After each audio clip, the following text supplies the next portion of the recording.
Good evening, I'm Tom from Continuity, and this is the Vintage News.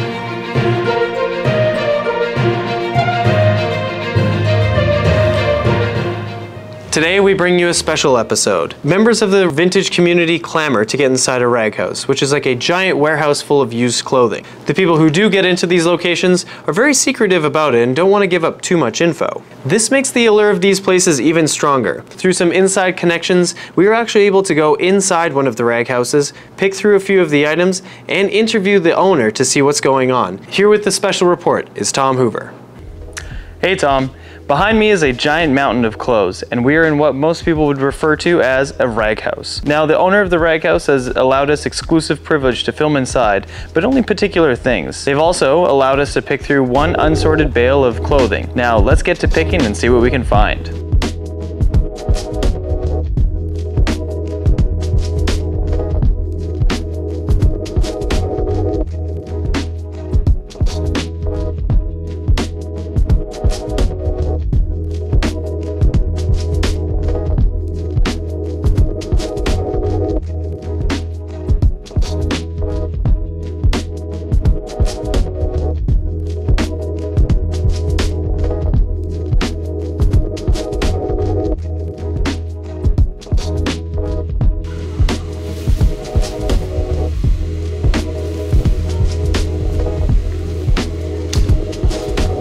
The pick is complete. We went through one entire pallet of raw donations to find this stuff here, and that happens to be everything we passed on. Now, what did we actually find? Well, I'll show you.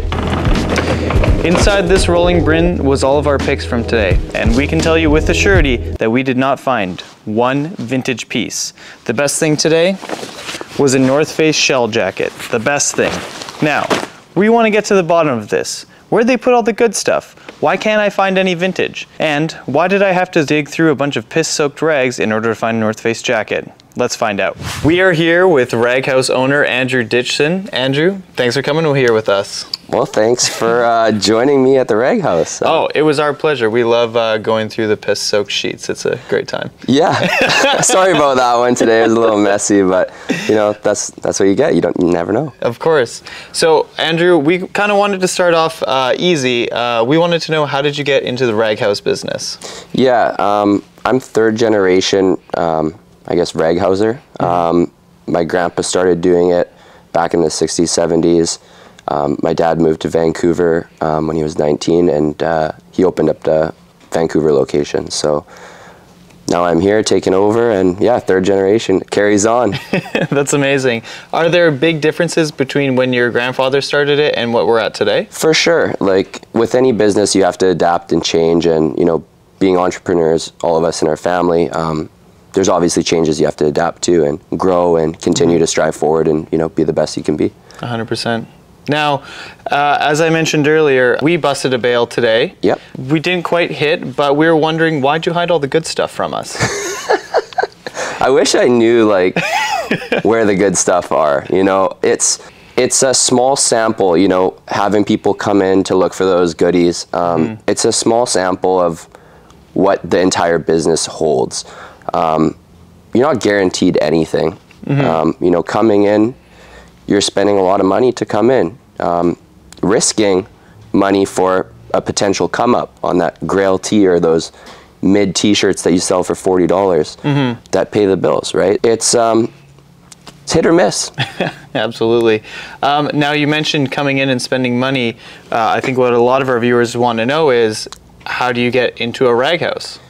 I think that depends on the Raghouse. Right. Some Raghouses are totally doors shut, no vintage pickers allowed in. Some have pickers, some wholesale. So it's depending on, you know, what that one company decides to do and what their business model is and how they want to carry forward. Right. So you're saying some places don't allow vintage pickers whatsoever? Correct. Yeah. There's places that have vintage stores in other countries, and their warehouse that they conduct business out of, they have pickers in that warehouse, and they send everything to that vintage store in that other country. Interesting. Yeah. Now, when it comes to the business, how do Raghouses work? Are you reliant on pickers to kind of come through and pay you money, or? No, not at all. Like, vintage is a small percentage of, you know, the actual textile recycling industry. For example, in our family, we have many locations across Canada, many Raghouses, and we probably did 50 to 60 million pounds of recycling last year. Wow. So, you know, having pickers come in and grab 100 pounds here and there. Even you know, if you can sell it at a premium, it doesn't matter. What's that in the scheme of, you know, 50 plus million pounds? Of course. Right. So you guys are recycling a ton of clothing every single year. Yeah. Where does it come from, and where does it go after it's come through here? Yeah, it's pretty cool. Like, there's so many ways, like, to get the clothing. There's brokers, there's donation centers, there's people who just drop off a bag of clothes at your door. So it's like, you know, how you get it is, again, how your business is ran. So I can't comment on how other people run their business. And where does it end up going? So many places, right? Like, it can go to, if it's a damaged or soiled t-shirt, it could end up being cut up for wipers. And then that would in turn be used in the rag business, which then would be cut into a multiple use t-shirt cotton material, which then would be sold to an end user who's maybe staining hardwood. They would use a rag to dip into the paint to stain a hardwood. Gotcha. Yeah. And for cleaning and God knows what else. Anything, oil spill, like whatever. It's, you know, it's a better material than paper. So technically rags compete with paper. I never thought of it that way. Yes, and paper's really bad for the environment. Of course, yeah, it's not sustainable. It's not sustainable. And so it's always better to reuse. Yeah. Yeah. Yeah, and you know, I think that was kind of where my grandpa started everything back in the day was, you know, reduce, reuse, recycle. It's cheesy, but you know, it's kind of the premise of our family, right? Of course. So Raghouses, much like vintage sellers, are in a way just finding ways to recycle clothing. Yeah. Yeah, absolutely. Yeah, 100%. And you know, at the end of the day, whether or not there's pickers in, you know, grabbing those pieces, it's going to get recycled in another use, right? Yes. If you didn't come in and go through those piss-soaked sheets, you know, they're still going to have a use. Of course. Yeah. Yeah, absolutely. And so consistency is something that you're looking for when allowing people to come pick at the rag. I'd say the most important thing would be consistency. Right. I think dealing with a new person every week would just be a headache for anyone. Of course. When you have a customer that, you know, you trust and you see their business plan, you see how they have forward growth potential, you want to work with those people. Absolutely. So that's how I decide who I want to have in my warehouses. People I can grow with, people who I trust, and people who are loyal. So Andrew, we want to know, what are the best parts and what are the worst parts about running a rag house? The best part of running a rag house is probably the recycling sustainability part of what we do for our community. Employing the people that we employ, that's pretty cool to you know, say that we, you know, put food on the table for working individuals, but you know, give them a chance at life. We work with a lot of disabled individuals as well. Awesome. So I think that's super cool for you know, giving everyone a chance at living a normal life. And these people might not have jobs elsewhere. So it feels good that we're a part of a couple programs that give people with disabilities jobs. Well, that's wonderful. And some of the worst parts about running a rag house? Stuff going in the garbage. Yeah. Long hours. It's not easy. Yeah. Every time you get in the shower and blow your nose, it's black from dust. Yeah, every day. Every day. It's like landscaping, but inside. Worse, yeah, I'd say. Isn't anything too bad. I grew up in this, so it's like I was like 8 years old, not wanting to go to school because my dad was at the rag house, you know, and I was like, Dad, can I come to work with you? He's like, yeah, don't tell Mom. I'm like, okay. So go to work with my dad in the morning, not go to school, and it was nice because that's what I wanted to do. I always knew like this is my path. Right. I didn't know what the hell I was gonna do. I didn't go to post-secondary. That's university, right? Yeah. Yeah, I didn't see what I mean? Yeah. Didn't go there. Yeah. And just went straight into the rag and, you know, learned from my family. And I feel like that was what I wanted to do. So learning from the best, I feel like, you know, was the best avenue for me. 100%. And you also run a vintage store, is that correct? Yeah, Right. Cherry Pick Vintage. Cherry Pick Vintage. So how does that work in correlation with you running the Raghouse? Yeah, it's definitely a lot, you know, owning multiple businesses. It's long hours and a lot of stress, but it's fun. I work with my partner, Brooklyn, and my other partners, Cole and Chanel. They run Coel's Capsule, and I met them at the rag. And 3-4 years later, and you know, we own a store together. So that's awesome. It's pretty cool to see, you know, how we started, where we're at now, and what's to come. Of course, yeah. How do you maintain the fact that you allow pickers to come in, but you yourself are also picking through the rag? Yeah, so basically everyone gets their own stuff. Right. When I give myself a bale, which are these things behind us right here? Yeah. When I give myself a bale, it's the same as giving a picker who comes in a bale. Right. We don't know what's in them. Not pre-picked. Not pre-picked. Yeah. What do we got here? Carhartt? No. You know, it's just, it is what it is. Yeah. You know, we don't know. We focus on purchasing the best supply possible for not even the pickers, but, you know, our wiping rag business, our export business, the actual, you know, inner workings of the Raghouse. So, you know, it's just part of the drill. It's of course. How we managed to get this far. Right. And in picking here, I know that some of the bales are more expensive than others. Can you explain how that works a little bit? Yeah, it's basically supply and demand. Right. White material is a lot harder to come by than, let's say, a colored t-shirt. Okay. Right? Look in your closet. How many white t-shirts do you have versus how many colored t-shirts do you have? Mine's probably a 5-to-1 color to white ratio.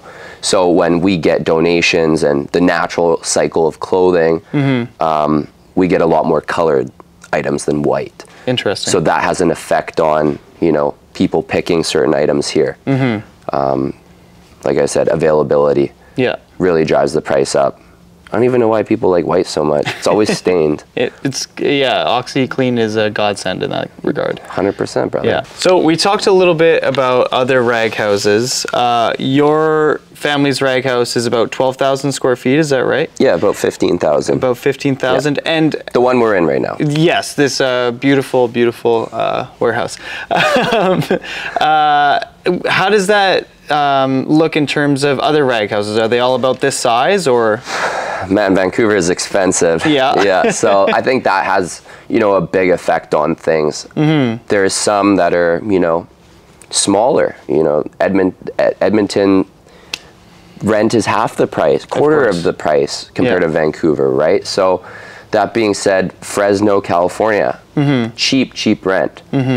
My dad knows people there who have 350,000 square foot warehouses filled with bales that have been aging for 20 years. Wow. So that's pretty cool. That's very neat. Yeah, so every year they grab the 20-year-old bale, but they've been aging it for 20 years, so there's the 19-year-old bale that becomes 20, then they grab that. So they always keep procuring their vintage. Interesting. It's like a very large wine cellar in that regard. Exactly. Like, I don't know how to say it any other way. It's like a wine cellar of bales. I'm like, okay. But that's because the rent's cheap, right? Of course. Running a business, you know, your overhead and wages are most of the time your two most expensive things. Unless you're selling diamonds, then obviously it's the material that's the expensive part. But of course, most of the time it's wages and rent. So that stays true here. Is that why we see rag houses that are more common in places like where rent is cheap, like Texas or Fresno or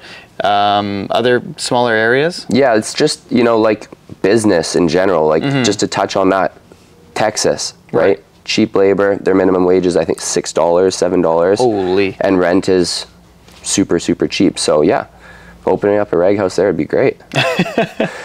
But to be said, you know, there are some big places here. There's some big places in Toronto. There's some massive, massive places in the States. So, you know, we're definitely on the smaller side, but that doesn't really, you know, affect us. We just have to be a bit more efficient. Of course. Today's episode is brought to you by From Another. From Another is Alberta's premier spot for buying vintage, sneakers, and streetwear, both in-store and online at FromAnother.ca. If you're looking to expand your wardrobe but don't want to break the bank, From Another has an extensive collection of new and used items that you can purchase. From Another also ships worldwide and express, so if you're impatient like me, you can get your order right away. Use the code VintageNews at checkout for free shipping. That's code VintageNews for free shipping at FromAnother.ca. Now back to the show. What is the best thing you found in the Raghouse?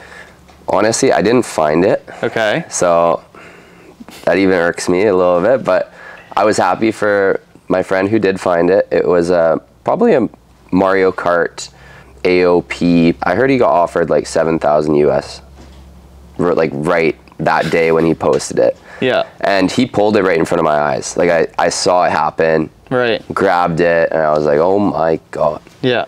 So that's probably the craziest, probably one of the craziest t-shirts you could ever find. Absolutely. And what is the worst thing you've put your hand into while picking at the rag? I gotta think on that one for a sec. I've touched some nasty stuff. Probably just dust. Yeah. I'd say just piles and piles of dust. Like, you can go up on a shelf and just touch like a snowball of dust. Right. And it's disgusting. The consistency gets under your nails. It's gross. But one time here, my friend, he was looking through some sweatshirts, and he put his hand into a pocket and pulled out just rat shit. Oh gosh. Okay. Yeah. So that was the worst thing I've ever seen. Okay. Did you give him a free bail after No. that? No. Not a chance. So as we saw the big vintage boom of COVID, essentially, did you notice a large increase in pricing? Yeah. From freight to materials on our end as a, you know, Raghouse, we noticed that. So we had to pass that along to, you know, people like yourselves, vintage pickers. 100%. I think prices probably doubled, you know, it being $5, $6 per pound before. Now 10, 11, 12 is pretty normal across Canada. Almost doubled then. Yeah. Yeah. And has the propensity of used clothing seen people picking for things other than vintage? For sure. Yeah. For sure. I think previous to the vintage boom, the stuff was better. The material was better. You know, there was more single stitch t-shirts. Right. There was more goodies.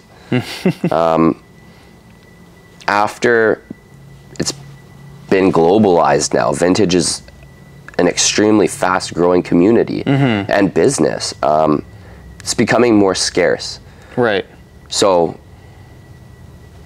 my prediction would be there's going to be some Raghouses that are closing their doors and increasing prices to vintage pickers. It'll be even harder to get into a Raghouse soon. I believe so.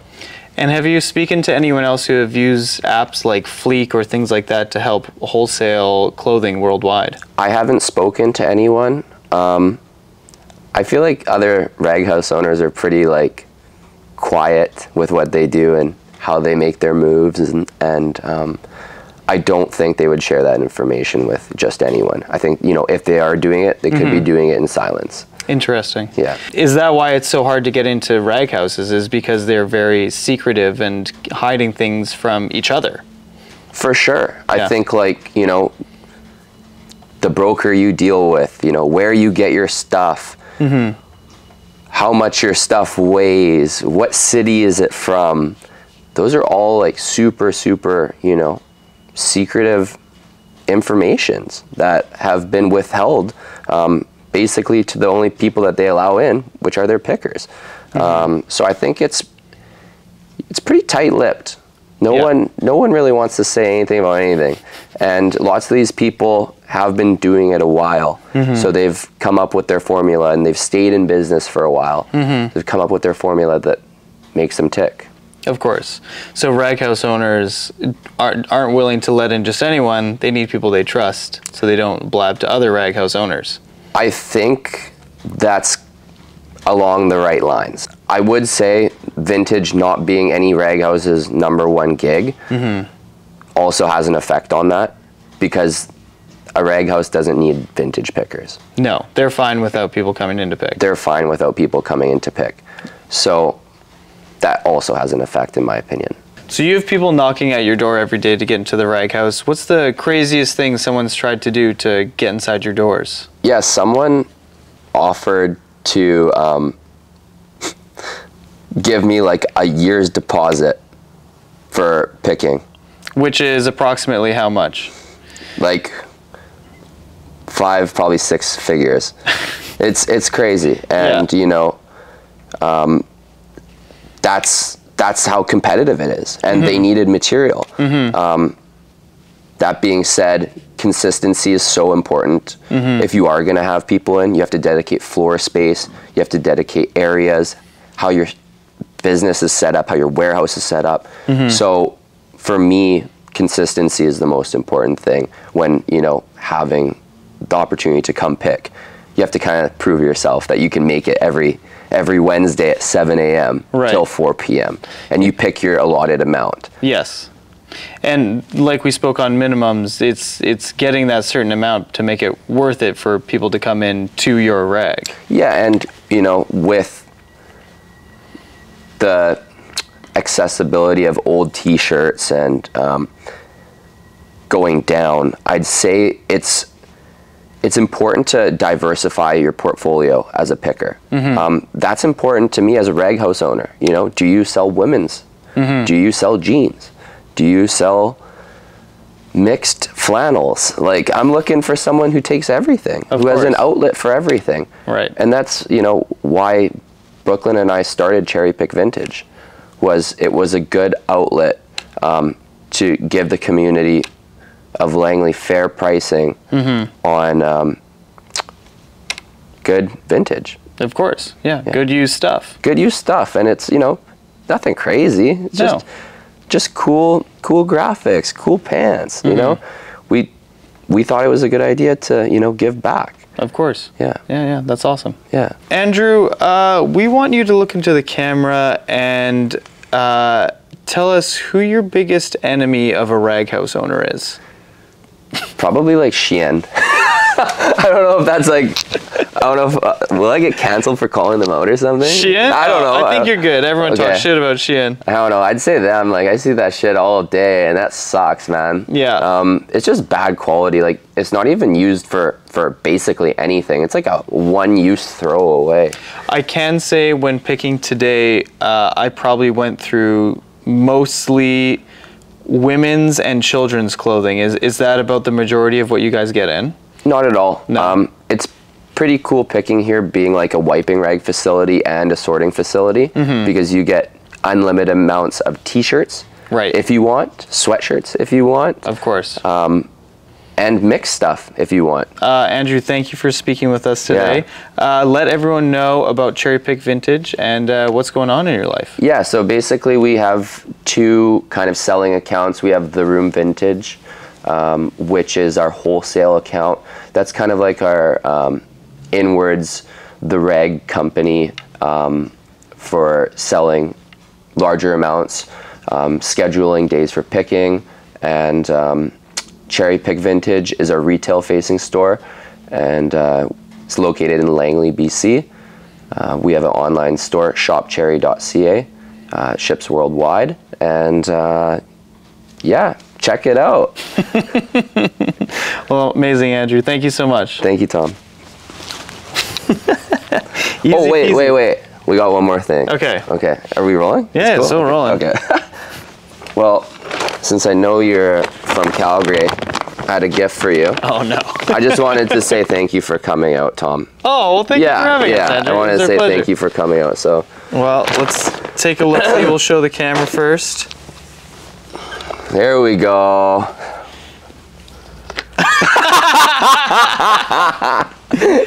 We're gonna throw this right back in the mixed bales back here, guys. Thanks very much. Thanks, Tom, for that special report, and thanks to Andrew Ditschun for letting us come inside and pick his brain a little bit about the Raghouse. What do you guys think? Is there any more hard-hitting questions we should ask him? Let us know. That's all for the vintage news this week. Thanks for tuning in, and make sure to let me know, Continuity, if you have any news you'd like to see on the next episode. Thanks again.